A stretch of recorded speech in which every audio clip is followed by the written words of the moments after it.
where you are and going, because a lot of people will sit there and they go, well, if I wish I could do that. And the question becomes, well, what if you could? Well, you And this is can. where you're choosing your identity, and it comes down to that. But we go through this process. At first, the identity you have, you didn't choose; you were given that, and that's just the way it is. And then, when you actually do start to make a few steps out, you have this pressure to conform, which we talked about before.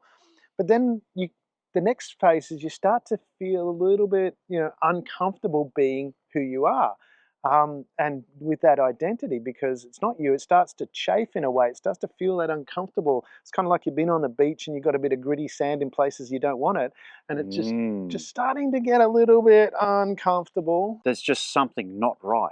Yeah. And slowly then you'll start searching around for how others are dealing with this something that's not right.